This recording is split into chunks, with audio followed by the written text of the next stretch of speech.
WhatsApp developers, welcome back to another video. तो आज की इस वीडियो का टॉपिक है reverse engineering and how to secure it from the reverse engineering. Basically मैं यहाँ पे 2 मिनट में एक्सप्लेन कर देता हूँ। पहले रिवर्स इंजीनियरिंग और डीकम्पाइलेशन क्या चीज़ होती है। जब भी आप अपनी एंड्रॉयड एप्लीकेशन की बिल्ड फाइल बनाते हैं, .apk फाइल बनाते हैं, या तो वो डीबग होती है या साइंड APK होती है। प्ले स्टोर पे जो अपलोड करते हैं वो साइंड APK होती है। नॉर्मली जो आप मोबाइल में इंस्टॉल करते हैं टेस्टिंग के लिए या किसी को शेयर करते हैं चेक करने के लिए, वो डीबग APK होती है। लेकिन दोनों एप्लीकेशन को डिकम्पाइल करके उनमें से कोड निकाला जा सकता है, वो भी बहुत easily, without pay a single penny. तो इससे किस तरह बचा जाए? अगर आपने अपनी एप्लीकेशन के अंदर APIs यूज़ करी हुई है या हार्ड कोडेड कुछ यूज़र नेम पासवर्ड वगैरह यूज़ किया हुआ है, तो वो ईजिली एक्सट्रैक्ट हो सकता है। लेट्स से अगर मैं यहाँ पे अपनी बिल्ड APK फाइल बनाऊँ और बिल्ड APK बनाने के बाद मैं इसको यहाँ पे अपलोड करता हूँ। वेबसाइट है javadecompilers.com/APK करके होगा, क्योंकि मैं ऑलरेडी यहाँ पे अपलोड कर चुका हूँ। तो ये मेरी APK फाइल यहाँ पे अपलोड हो चुकी है और यहाँ पे इसने डिकम्पाइल कर दिया है। ये डिपेंड करता है कि कितनी बड़ी आपकी APK का साइज़ है, तो वो उस हिसाब से टाइम लेता है। अब मैं यहाँ पे जाता हूँ अपने पास सोर्सेज के अंदर, कॉम के अंदर एंड एग्जाम्पल के अंदर। तो यहाँ पे देखें वेदर एप्लीकेशन, जो मेरी पैकेज नेम है वेदर एप्लीकेशन, वो यहाँ पर उठ कर आ रहा है। और वेदर ऐप के अंदर अगर मैं रेट्रोफिट में जाऊँ और रेट्रोफिट में जाने के बाद API क्लाइंट में जाऊँ, तो जो मेरी API का जो बेस URL है वो यहाँ पे इजीली कोई भी बंदा यहाँ से जाके निकाल सकता है। इसका एंड पॉइंट निकालना हो तो वो यहाँ से इसके API इंटरफेस में जाके निकाल लेगा और उसके बाद वो अपनी पोस्टमैन से या कहीं से भी हिट करेगा तो API मेरी हिट होना शुरू हो जाएगी। अगर मेरी API सिक्योर भी है, अगर उसमें हेडर भी लगा हुआ है, तो भी अगर वो मल्टीपल हिट्स करेगा तो सर्वर पे इफेक्ट आएगा बेसिकली। और इसके अलावा भी अगर आपने कोई hard coded user admin password इस तरह की कुछ चीज़ें रखी हुई हैं, लॉजिक्स वगैरह, कीज़ वगैरह की जो मेनली होती हैं, वो सिक्योर करना बहुत ज़रूरी है। तो उसको सिक्योर करने के लिए हम इस्तेमाल करते हैं NDK का, नेटिव डेवलपमेंट किट का। और ये बेसिकली C और C++ की फाइल्स होती हैं जो कि डिकम्पाइल या रिवर्स इंजीनियरिंग के वक्त बाहर नहीं आती। अगर वो APK फाइल यहाँ पे अपलोड कर भी देगा या किसी और सॉफ्टवेयर में करेगा, डेक्स कंपाइल, इस तरह के बहुत से डेस्कटॉप वर्जन आते हैं, वहाँ पे भी अपलोड करेगा तो वो C और C++ की फाइल बाहर नहीं आएगी। तो वही हम इम्प्लीमेंट करने लगे। लेकिन यहाँ पे कुछ प्रीरिक्विजिट है कि आप लोगों के पास जो एंड्रॉयड स्टूडियो वो लेटेस्ट होना चाहिए और जो ग्रेडल वर्जन है, ये सारी चीज़ आपके पास लेटेस्ट होनी चाहिए, क्योंकि इसके अंदर कुछ चेंजेस हैं जो बाद में की गई हैं। क्योंकि अगर आप प्रीवियस वर्जन में, तो एक फ़ाइल का डिफरेंस है वो मैं बता दूंगा कि वो आपने नहीं करनी। लेकिन अदरवाइज़ अगर ये आप 2020 में और अगस्त 2020 के अंदर वीडियो देख रहे हैं, तो मेक श्योर कि आप लोग अपनी सारी चीज़ अपडेट कर लें। एंड्रॉयड स्टूडियो 4.0 के बाद भी 4.1 आ चुका है और ग्रेडल वर्जन मेरे पास अभी 3.6.4 चल रहा है। और यहाँ पे अगर आप प्रोजेक्ट स्ट्रक्चर में भी आ जाएँ, तो यहाँ पे जो ग्रेडल प्लगइन है वो 3.6.4 और ग्रेडल वर्जन 5.6.4। तो आप ये मेक श्योर करें, आप ये सेम कर लें। अच्छा, इसके बाद जो फिर पहली जो रिक्वायरमेंट है, वो अगर आप यहाँ पे जाते हैं SDK के अंदर और यहाँ पे SDK टूल्स के अंदर आते हैं, तो आपने NDK और CMake को इंस्टॉल करना है लाजमी तौर पर। और जो बाकी जितने चेक्स हैं ये भले आप रहने दें, लेकिन नॉर्मली ये चेक्स तो ज़रूर चाहिए, NDK और CMake वाले। ठीक हो गया। दूसरी रिक्वायरमेंट है, फाइल के अंदर जाएँ, प्रोजेक्ट स्ट्रक्चर के अंदर जाएँ और यहाँ पे SDK लोकेशन में जाएँ। ये जो NDK सेकंड पार्ट पे लिखा हुआ है एंड्रॉयड NDK लोकेशन, ये आपने ज़रूर इसको यहाँ पे देना है। अगर यहाँ पे आपके पास ब्लैंक है, तो यहाँ पे अगर आप इसको ड्रॉप डाउन पे सेलेक्ट करेंगे तो ये रिकमेंडेड दे रहा होगा डिफ़ॉल्ट NDK, एंड्रॉयड स्टूडियो खुद आपके लिए इंस्टॉल कर देगा। तो आपने ये सेटअप करना है और इसको कैंसिल कर देना है। अगर आपके पास NDK नहीं होगा ना, तो जब आप फाइल्स बनाएंगे NDK की, तो वो आपको खुद ही इंस्टॉल कर दे देगा। तो अब हम मूव करते हैं अपनी इम्प्लीमेंटेशन की तरफ। आपने सबसे पहले प्रोजेक्ट के ऊपर जाना है। यहाँ से जो आपका पैकेज है वेदर ऐप, सोर्स, मेन, और मेन के अंदर यहाँ पे आपने सबसे पहला पैकेज बनाना है JNI का। और यहाँ पे आपने 4 फाइल्स बनानी होंगी। सबसे पहली फ़ाइल है android.mk। सेकंड फाइल आपकी बनेगी application.mk। थर्ड फाइल आपकी बनेगी keys.c एंड फोर्थ फाइल आपकी बनेगी cmakelist.txt। ओके, तो हम यहाँ से एंड्रॉयड MK फाइल से अपनी इम्प्लीमेंटेशन स्टार्ट करते हैं। और जो यहाँ पे जो मैं टेक्स्ट लिख रहा हूँ, ये आपने यहाँ पे भले मेरे साथ साथ भले ना लिखें, ये मैं सारा कोड जो है गिट के ऊपर अपलोड करके नीचे लिंक दे दूँगा, तो आप वहाँ से आके कॉपी पेस्ट कर लें। ये सेम ही रहेगा, कोई चेंजेस नहीं। जहाँ पे चेंज है वो मैं आपको बता देता हूँ।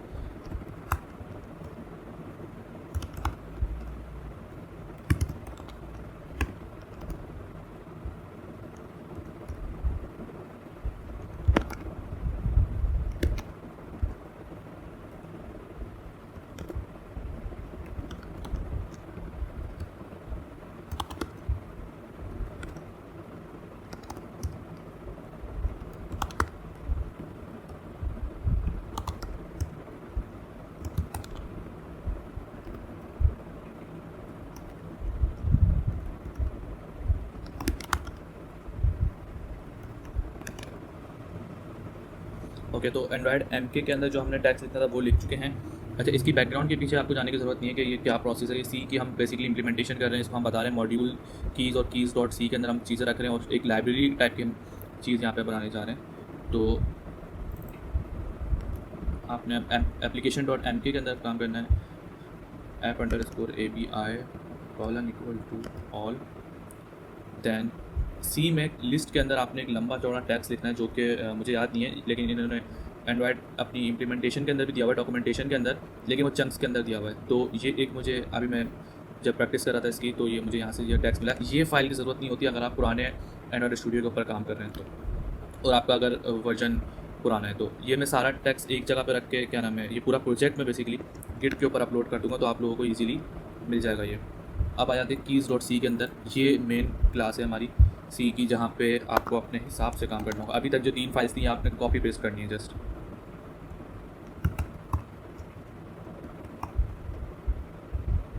यहाँ पे हम सी के अपने फंक्शंस बनाने जा रहे हैं, जहाँ पे हम अपनी चीज़ें रखेंगे कि जो हमारी APIs कॉल होंगी, एंड पॉइंट होंगे, वो सारी चीज़ें हम यहाँ पे रखते हैं। अच्छा, यहाँ पे आपने फंक्शंस का जो नाम है वो इस तरह रखना है, जावा, और जावा अंडरस्कोर के बाद यहाँ पे अपना पूरा पैकेज नेम लिखना है, com, in my case com example and weather app underscore get API। ये मेरा फंक्शन का नाम आ गया, गेट API। और इसके बाद आपने यहाँ पे पैरामीटर रखना है, यहाँ पे रखना है JNI ENV static ENV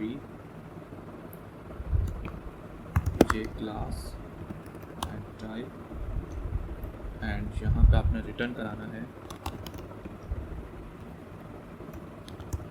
ENV static के साथ आ जाएगा न्यू स्ट्रिंग UTF ENV।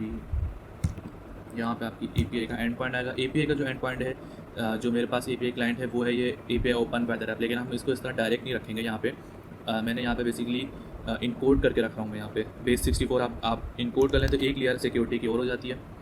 और कीज़ डॉट सी के अंदर यहाँ पे आके आपने ये रख दिया। ये पार्ट हमारा कंप्लीट हो गया। Back to Android module and build dot script. और यहाँ पे आके आपने यहाँ पे थोड़ा सा काम करना है। लास्ट स्टेप जो है हमारा,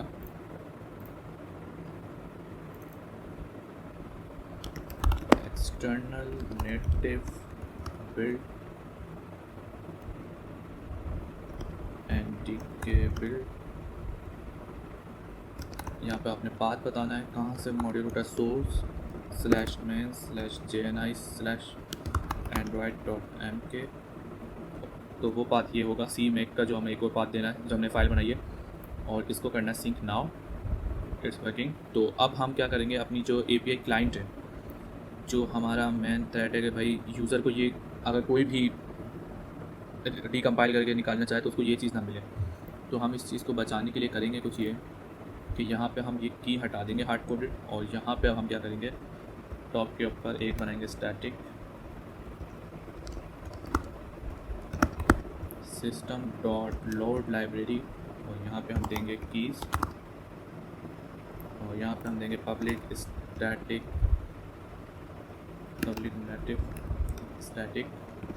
स्ट्रिंग गेट API। जो हमारा कीज़ डॉट सी के अंदर जो हमने फंक्शन बनाया था गेट API, यही चीज़ आपने यहाँ पे रखनी है, गेट API। और अब जो काम करना है वो है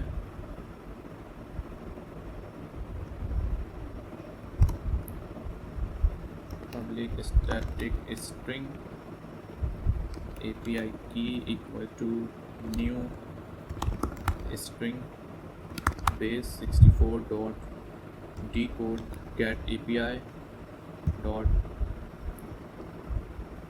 get API base64 dot default।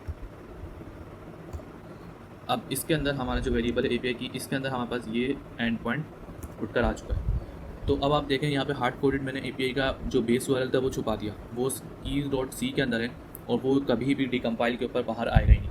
तो ये सिक्योरिटी की क्लियर होती है। जब आप साइंड API के बनाएं तो कोशिश करें, अगर आप वो बना रहे हैं कुछ API की चीज़ें उसके अंदर ऐड है, या आपने कोई एडमिन की कुछ चीज़ें रखी हुई है इस तरह की जो हार्ड कोडेड पासवर्ड्स वगैरह हैं, वो आप यहाँ पे स्टोर करें, एक काम और करें, जब भी आप रिलीज़ एपीके डालें तो मिनीफाई इनेबल्ड को आप यहाँ पे करते हैं ट्रू। इससे क्या होता है, कोड आपका श्रिंक हो जाता है तो ज़्यादा रीडेबिलिटी उसकी कम हो जाती है। जो अगर मैं यहाँ पे चाहूँ, मैंने फॉल्स करके यहाँ पे अपलोड किया था कोड, तो मेरी यहाँ पे जो चीज़ें हैं वो काफ़ी, आप समझ लें कि रीडेबल है, क्योंकि मैंने फॉल्स करा हुआ था मिनीफाई इनेबल्ड को। तो वो आपने मेक श्योर कि ट्रू करना है। जब आप ये ट्रू करेंगे तो आपकी कुछ चीज़ें चलना बंद हो जाएंगी, जस्ट लाइक रेट्रोफिट वगैरह, तो वो आपको प्रो गार्ड रूल्स वगैरह डालना होंगे। ठीक है, ऑलराइट, आई होप कि ये वीडियो आपके लिए हेल्पफुल रही होगी, किस तरह से एपीआई सिक्योर करते हैं एंड्रॉइड के प्रोजेक्ट के अंदर, और मल्टीपल कीज़ वगैरह किस तरह से सिक्योर करते हैं। Make sure you hit the like button and share subscribe.